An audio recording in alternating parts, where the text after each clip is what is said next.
네, 보신 것처럼 단계적 일상 회복과 함께 방역당국은 현재 생활치료센터에 입소하는 확진자를 대상으로 재택 치료를 유도하고 있습니다.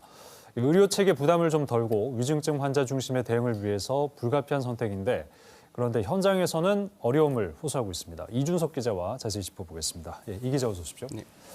자, 이 재택 치료를 한다고 해서 그냥 집에만 있는 게 아니지 않습니까? 네, 의료 어떤 치료가 필요한 부분인데 어떤 식으로 이 집에서 치료를 받는다는 겁니까? 네, 먼저 이 부산시 방역 당국이 신규 확진자 가운데 70세 미만의 이제 무증상 경증 확진자를 대상으로 이제 입원할 필요성이 없을 때 본인 동의를 구하고요. 그리고 이제 재택 치료 여부를 결정합니다.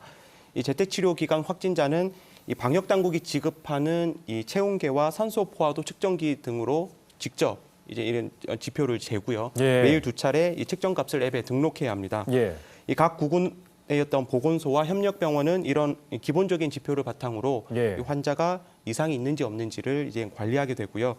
이상 증상이 생길 경우 이 비대면 진료로 약을 처방하거나 이 필요하면 코로나19 전담병원으로 이송하는 이 응급 체계를 가동하게 됩니다. 네, 스스로 건강 상태를 확인하고 그걸 이제 앱에다 기록을 해야 되는데 일단 협력병원 의사들도 여기에 이제 관여를 해서 관리를 한다고 하지만 말 그대로 그 협력병원이지 않습니까? 기존의 병원 업무도 있는 상태에서 참 쉽지 않겠는데 그렇다면 또 보건의료 인력에 또 부담이 가지 않을까 이런 우려가 나오고 있는 거군요. 그렇죠. 이제 그 환자 건강을 확인하고 이 병원 이송 등의 이런 중요한 이 결정 사안은 이 협력병원 의료진이 하겠지만요. 갑자기 변할 수 있는 이 환자 상태를 계속 확인하고 또 환자 이송과 사후 조처 등 이 재택 치료를 위한 행정적 업무는 고스란히 보건소 인력 몫입니다.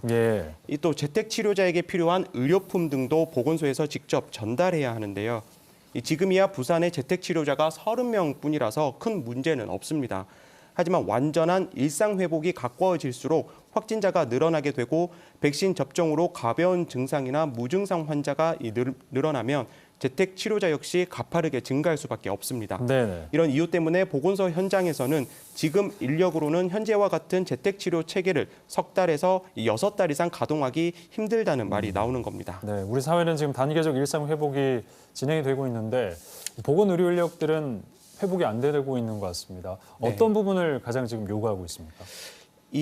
그 독감 바이러스에 감염됐다고 해서 저희가 격리되고 또 주기적으로 이 체온을 재고 또 방역 당국에 이를 보고하고 그러지는 않지 않습니까? 그렇죠. 이 완전한 일상 회복 그러니까 이 진정한 위드 코로나로 이제 가기 위해서는 이런 모습으로 가야 한다는 게 전문가들의 지적입니다.